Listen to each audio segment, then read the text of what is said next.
Hello, my name is Shel Neymark. I've been a volunteer with the Embudo Valley Library for more than 20 years. Right now we're sitting in the beautiful park that belongs to the library. It's right behind the library. The Embudo Valley Library is a 501c3 organization, which means that we don't get very much funding from the government to run our library. It's a full public library. There's 501c3 libraries in Rio Arriba County, New Mexico, and all of us struggle to reach our budgetary needs every year. We have to have a lot of fundraisers, bake sales, garage sales, and we write grants to foundations, but that's not a reliable source of income. So I conceived the idea of an endowment for libraries statewide. Rural libraries throughout the state struggle to keep their doors open. Some are 501c3s like us, some are municipal libraries that are in small towns like Magdalena and Reserve that have really tiny budgets. So I got this idea that we should have a statewide endowment that would give each library an endowment of $1 million.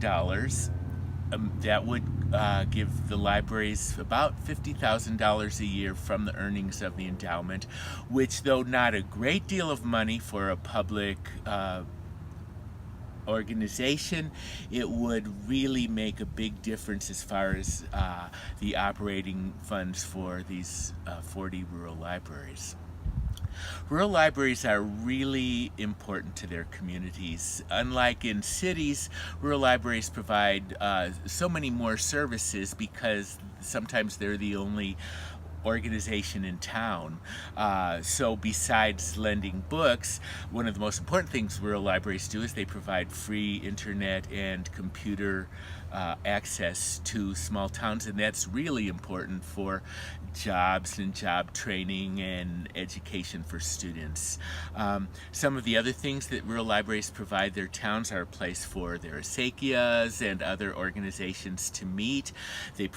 Many provide early childhood education programs, after school tutoring, adult literacy, adult computer literacy.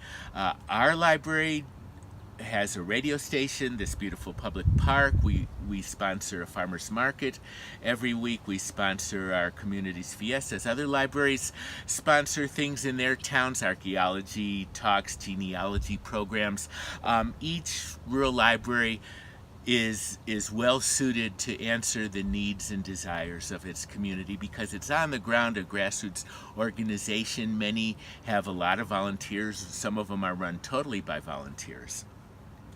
So the kind of struggles that the rural libraries throughout the state have include some don't have librarians, some have librarians that are paid minimum wage or nearly minimum wage, and it's just not enough to live on. Others have facilities issues. Some can't afford to pay their heat. They need their roofs fixed. So the rural library in Chama, for example, needs space that it can have children's programming and meeting space because they don't have that right now. Some of the other libraries, the library in Villanueva, has to close a few days a week in the winter because they can't heat their library. It's not insulated and the heat bills are too high. So just simple things like that are really important to be fixed, and this rural library endowment would do that.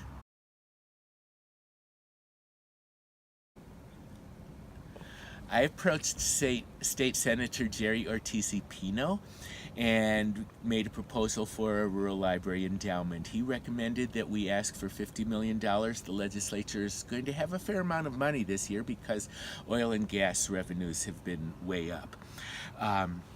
So the plan is that we will get $1 million endowment for each of 40 libraries, and then there'll be a section of the endowment that will pay for a rural library specialist at the state library to help rural libraries with the specific needs that they have. And then the remaining portion of the endowment will go to encourage other small towns and municipalities to establish libraries in their towns and to give small grants as they develop libraries, and once they become a public library, they will be eligible for a portion of the endowment as well.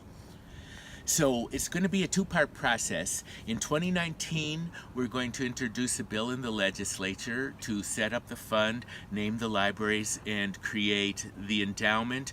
And then it will go before the state of New Mexico on the ballot for everybody in the state in 2020 as a constitutional amendment.